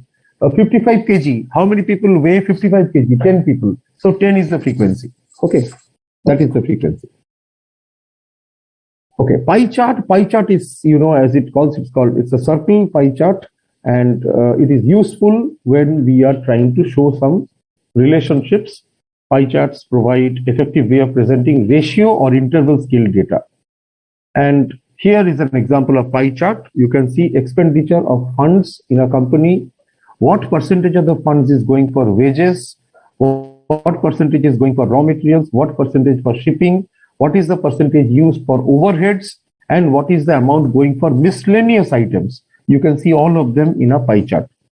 Pie chart is not required. Again, it's only for your understanding so that you appreciate the way in which tabular and then diagrammatic description can be done. So you may not get a question on drawing pie chart in the exam. According to the existing question format, you may not get a question directly that you draw this pie chart, but you have to understand. For example, if a question comes, pie chart deals with what type of data? Okay, so you have to say that pie chart is dealing precisely, there is an MCQ. So pie chart basically is used for presenting ratio or interval scale data. So in such a case, you can definitely draw pie chart. One example given in the study material, very, very important example. Say, for example, the government's revenue. How much is the government earning from customs? Say 80 million rupees, excise 190 million rupees, income tax 160 million rupees, corporate tax 75 million rupees, and miscellaneous 35 million rupees. So the question is, draw an appropriate diagram to represent the following data. So what will you do in this case? What we are doing is we are drawing the only way to draw this particular graph or this particular diagram will be through pie chart.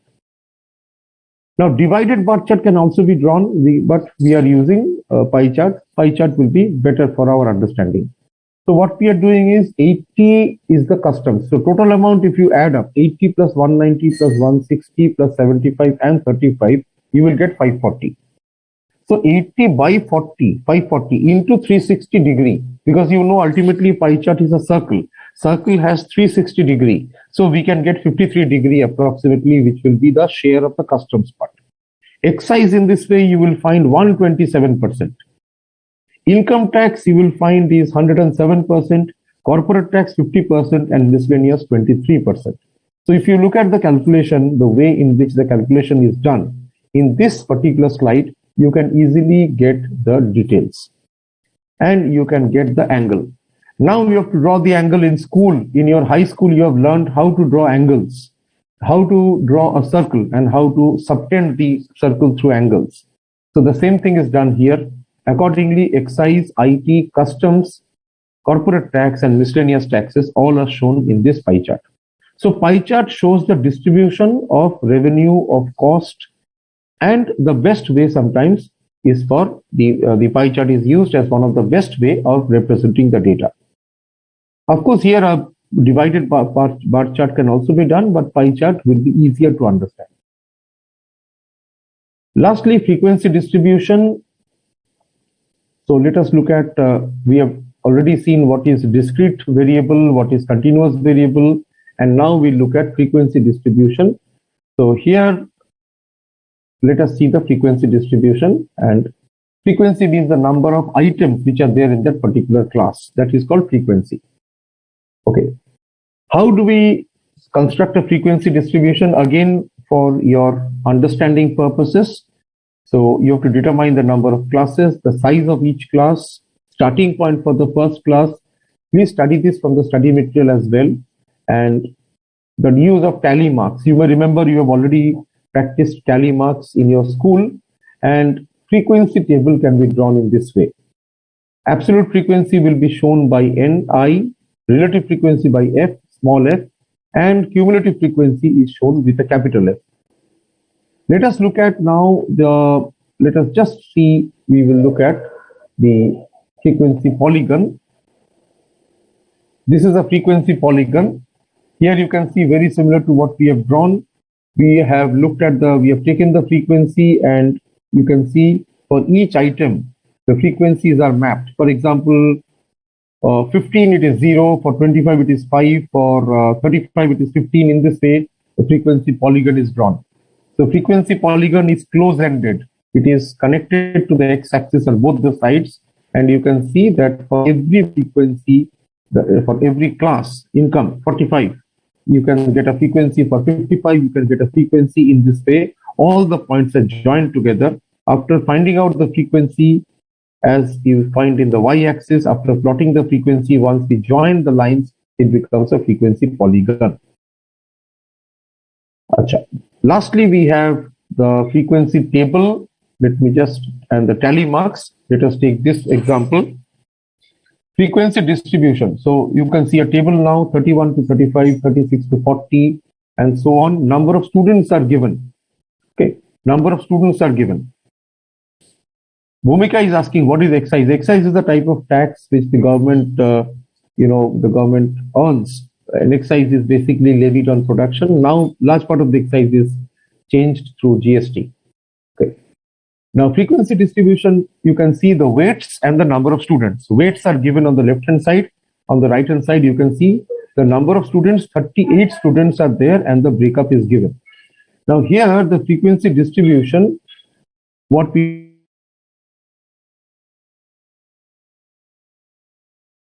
have to understand is the class limit value of the class is 51, and for 55 is the highest value of the class. So this is how we find out the lowest value on the class and the highest value. The class interval is what? The class interval is between the difference between highest value and lowest value. So the class interval is 55 minus 51, that is 4. The class interval is 4. The class frequency is how much? Please note, for 51 to 55, the class frequency is 1. That means there is only one student between 51 to 55 kg. So the frequency is 1. That is the class frequency. So class limit we have seen. Class boundary we have seen. Class boundary is nothing but lower class. You can see lower class limit minus d by 2, where d is nothing but the size of the class.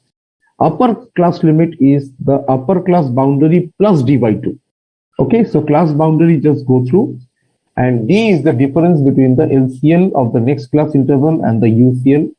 You can see the LCL means the lower class limit of the next class and the upper class limit of the given class interval. We will see an example. So if it is, say, for example, 44 to 48, then the lower class boundary will become 43.5 and the upper class boundary will become 48.5. So in the first case, lower class limit minus 49 minus 48 by 2. So we are getting 43.5. And for the upper class boundary, UCB, we are taking 48 first plus 49 minus 48 divided by 2. Here we add. For upper class boundary, we add, and for lower class boundary, we subtract. So midpoint is nothing but the mid portion of the class. And again, width of the class we have discussed. Width means the difference. So if there is a class, say 61 to 64, so the width of the class or the class interval is 3. 64 minus 61 gives you the class interval. In this case, 48.50 minus 40, you can see 48.50 minus 43.50, that gives you 5 kgs. This is nothing but the width of the class. Okay. Absolute frequency, Janish, is nothing but the frequency of that particular, say, the particular class. And relative frequency will be the particular frequency divided by the total frequency. That gives you the relative frequency. You can see cumulative frequency given here. Okay.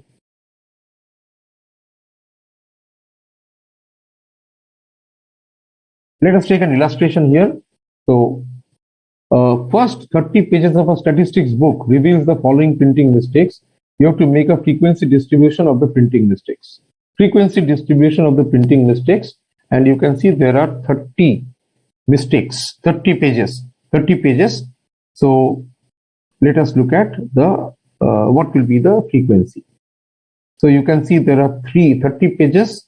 So there are 3 rows here, and each row has 10 facts, has 10 data. So in this way, if we just draw it like this, printing mistake, how many pages are there with 0 printing mistake? You can see the tally marks, 1, 2, 3, 4, and 5. 5 is slash. 1, 2, 3, 4, and then 5 is you slash, you get 5. Number of printing mistakes with 1, you will find it is 5, so frequency is 5. Number of printing mistakes 2, it is 6. So 1, 2, 3, 4, 5, and 1, 6. For 3 also it is 6. For 4 also it is for number of printing mistakes. 4 mistakes, there are 4 cases. 5 mistakes, there are only 2 cases. 6 mistakes, again we have 2 cases. Total we get 30. So this is how we use tally marks, and now you can draw it directly and you can create a frequency distribution table, and from there any type of chart. Here also you can see the weight. So the weight in kgs, 44 to 48, 49 to 53. Tally marks are given, and from there we are drawing the number of students, and this gives us the cumulative frequency. I was saying 43.5, so lowest class limit 0, and 48.5 is 0 plus 3, only 3. Then 53.5 will be 3 plus 4, that is 7. 58.50 is 7 plus 5, that is 12. In this way, it is the less than cumulative frequency and it is the more than cumulative frequency. So that is how we draw this. Just go through the study material once again and you will understand, and please see the video once again. Frequency density we have seen, and relative frequency I was just explaining to one of the questions which has come. Ratio of the class frequency to the total frequency, that gives you the relative frequency. Okay, so say if it is given that the class frequency is 5 and the total frequency is say 50, then 5 by 50, that is 1 by 10 is the relative frequency. It's a percentage, of course. Okay, examples I have given. Say the relative frequencies, it is given that first 2 classes 3 and 4, so the percentage frequencies can be calculated. Okay. Last is the frequency curve. Curves can be it's a smooth curve, of course, and it can have, say for example, if I draw a smooth curve, a frequency curve, that is also possible. So we take the x-axis, we take the y-axis, frequency. I'm just taking 5 frequencies, 15. Let's take the frequencies first. 5, 10, 15, and 20. And here I take some attributes. So let it be, say for example, let it be some attributes. Call it, say I take 4 houses in a school.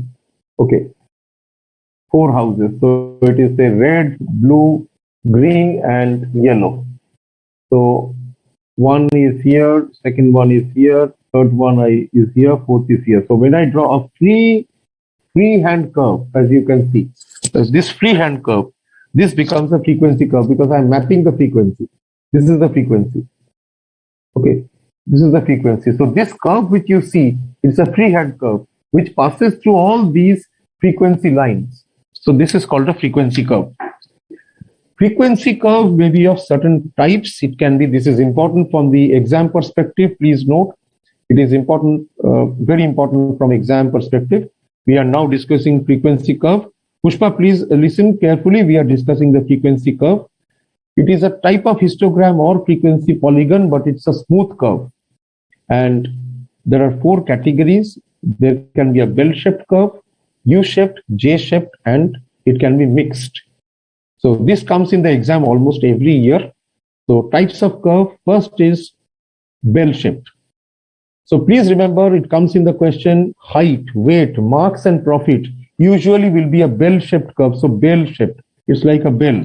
Very similar to normal distribution, which you will study later. Bell, it's like a bell-shaped curve.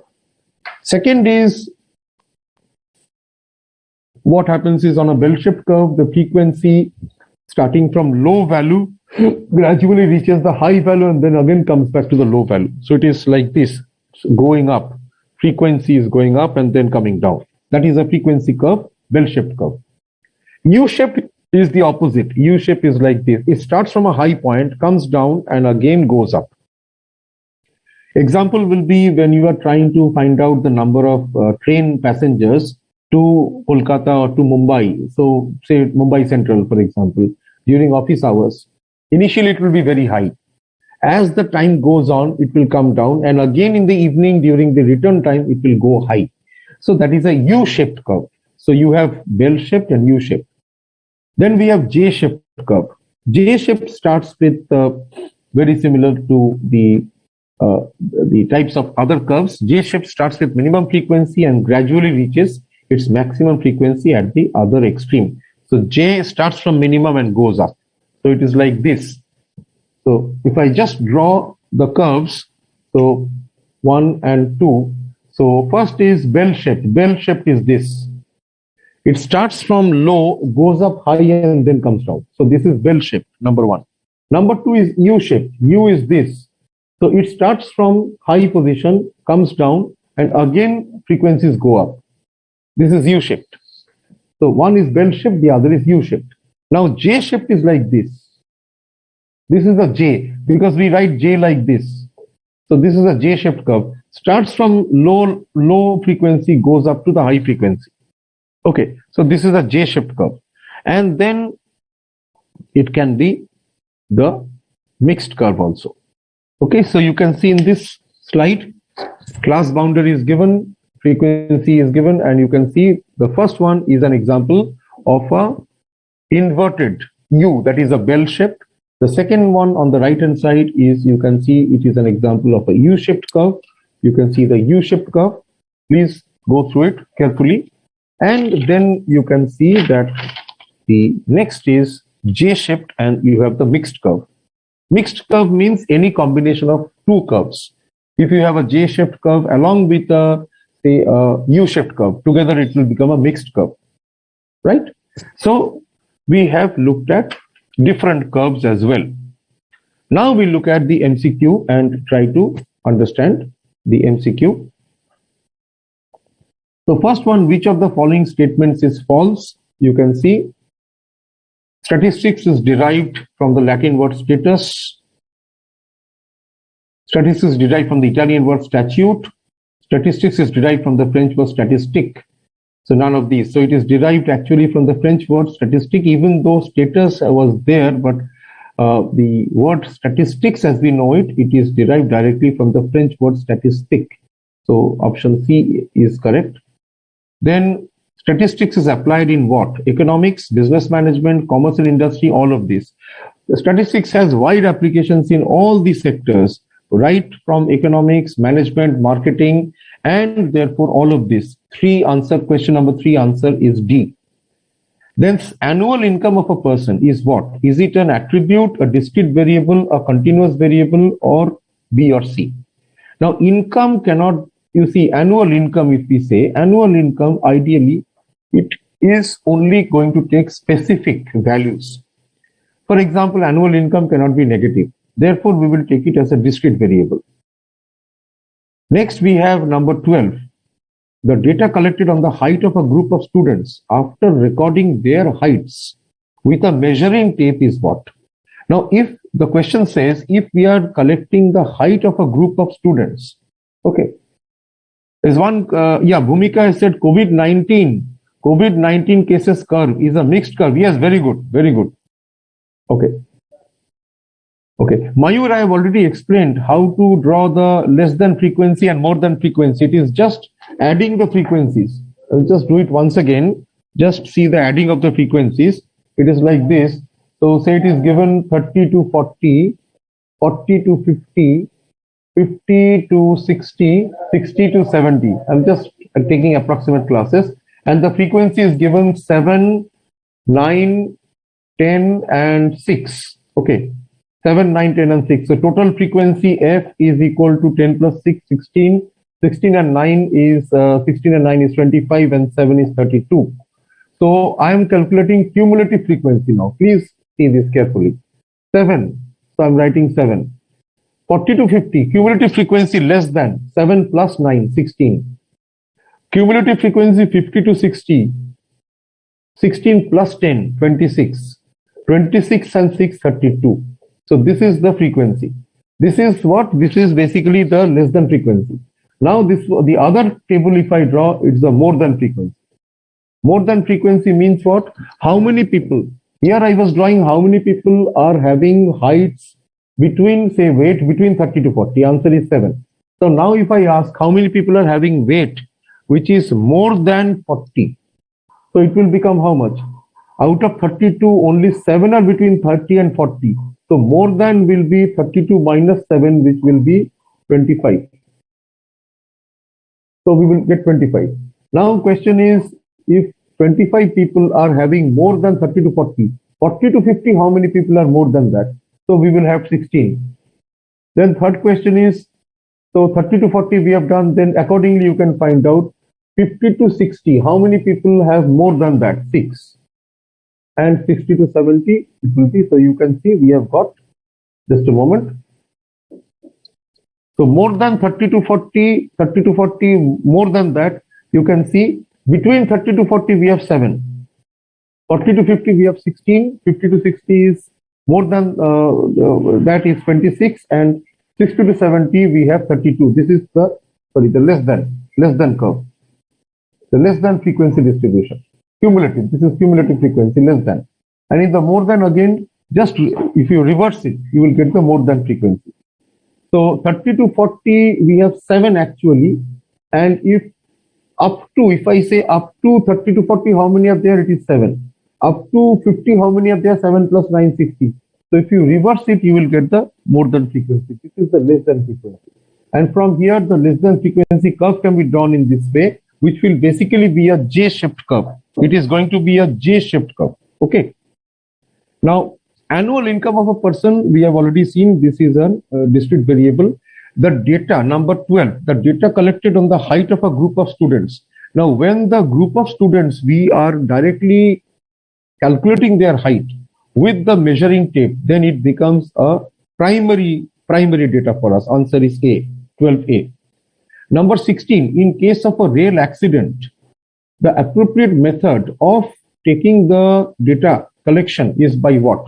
Now, you cannot do personal interview because people are, it's not possible. People, maybe they are not, they have faced an accident. Some people are dead, some people are injured. So personal interview cannot be done. Direct interview also cannot be carried out.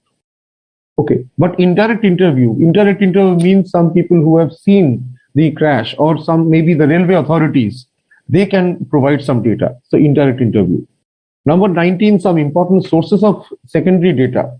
Important sources of secondary data, if you see, kindly note, is international and government sources. Options are international and primary source. Option B is not right. International and primary source cannot be combined. Then option C, private and primary. This is also wrong. And option D is only government source. That is also incomplete. So the option number A is the most appropriate, international and government sources. Number 22, the mode of presentation of data. Text, what are the options? You remember, just close your eyes and think. We have discussed it. Textual, tabular, diagrammatic. So you can see clearly option A is right. You can see the other options are not correct because option B talks about internal and external, which is not correct. And again, you can see option number C is giving us the statement textual, tabular and internal. There is nothing called internal data. Then option D gives you tabular, textual and external. External, there's nothing called external here. So it's either tabular data or textual, or it will be diagrammatic. The last question, one of the last question in the slide, which of the following statements is untrue for tabulation? Untrue, that means it is false. Statistical analysis of data requires tabulation. It is true. Without tabulation, it requires tabulation. The data has to be tabled. Number 2, it facilitates comparison between rows and not columns. This is something wrong. Complicated data can be presented. Yes, answer is right. Diagrammatic presentation of data requires tabulation. Very much right. So only statement here is number B, which is wrong. Because the statement states it facilitates comparison between rows and not columns. Ideally, it will facilitate comparison between rows and columns. So this is the odd man out. Number 41, pie diagram is used. You can see pie diagram is used basically for different component and their relation to the total. That is why 360 degree is the total circle. The angle involved in a total circle is 360 degree, and therefore the pie chart is used for the purpose of using comparing components and their relation to the total. Okay, like we took the case in the study material, total collection of the government from excise, customs, GST, corporate tax, and miscellaneous. Number 45, the distribution of a profits of a company relates to what? Is it discrete? Is it continuous? Now, profits can be continuous. It can assume any value within a defined range. So it's a continuous variable. So kindly see, dear friends, that the questions are also technical as well as they may be numerical questions as well as theoretical questions. So kindly go through each and every terms, because today we have discussed number 1, statistics. What is statistics? History of statistics, use and applications of statistics. Number 4, what is data? What is variable data? What is constant data? 6 points. 7th point, what are the types of variable data? It can be continuous data or discrete data. After that, we discussed about how to present the data. So data can be presented either in a textual manner, paragraph wise, it can be in a table as we discussed, or it can be in a diagram. What are the types of diagram? It can be bar chart, it can be line diagram, it can be histogram which we have drawn. Next, it can be cumulative, it can be a frequency polygon. And a cumulative frequency, the way when we map the cumulative frequency, then it becomes like, it's called an ogive. It can be less than or it can be more than. And lastly, we have the pie chart. Okay. Now, 49th question, the LCB is what? LCB means the lower control limit minus the class difference by 2. So it is a lower limit to LCL. So option B is the right one. 53rd question, frequency density corresponding to a class interval is the ratio of what? Frequency density means the class frequency which is given divided by what? Divided by the class length. That means the length of the class. So if it is given that say 30 to 40 here is 7, frequency is 7. Please see this example. 30 to 40 frequency is 7. What is the width of the class? It is 30 to 40 means 10. So here the density, the class density will be 7 divided by 10, that is 0.7. Mode of a distribution can be obtained. Yes, mode can be obtained. We will see later from the histogram. Number 57, comparison between the class frequencies is possible only in what? Is it a frequency polygon, histogram? Comparison between class frequency is best possible in a histogram. 59th question, most of the commonly used frequency curves are what? Now, most of the commonly used frequency curve will be bell-shaped. You will see it is bell-shaped. For example, height, weight, profitability will be bell-shaped. It will start from a low, it will go up to the high, again come back down. So it will be, in most cases, it will be bell-shaped curve. And you will see later on, when you study normal distribution in statistics, you will find it is a bell-shaped curve. The last one, number 60, the profits of a company follows what? The profits of a company will always, in most cases, will follow bell-shaped frequency curve. Okay. So we come to the end of today's session. We have started with the discussion on what is statistics, the objective of statistics, applications of statistics in different fields, what is data. We have discussed about the qualitative as well as quantitative. Qualitative data is also called attribute. Quantitative data can be of two types, constant and variable. Variable is again of two types. It can be discrete variable, which can take predetermined values, specific values, or it can be continuous variable, which can take any value within a defined interval. And then we moved on to discuss about what is frequency, tally marks, and then the tabular presentation, textual presentation, and finally the different types of different parts of a table also we have done, caption, box head, stub, body, please remember. And last but not the least, a lot of things we have discussed in these 2 hours. Finally, we have closed with the different types of diagrammatic presentation, bar diagram. We have drawn some graphs here and diagrams, bar diagrams, frequency polygon, cumulative frequency polygon, and of course it's called ogive, and finally pie chart. Plus we have done the MCQs in this particular chapter. So with that, we come to the end of today's session. In the next session, we shall be taking up central tendency. In the next class, we shall focus on the concept of average, mean, that is mean, which is the other name of average, and median. And after that, we will move into mode and the different types of mean like harmonic mean and geometric mean. So thanks for your attention and please go through the video once again, go through the study material once again, as you may note that approximately 15 marks can be expected only from these 3 chapters. So please give it your full attention. With this, we complete the session. Thank you.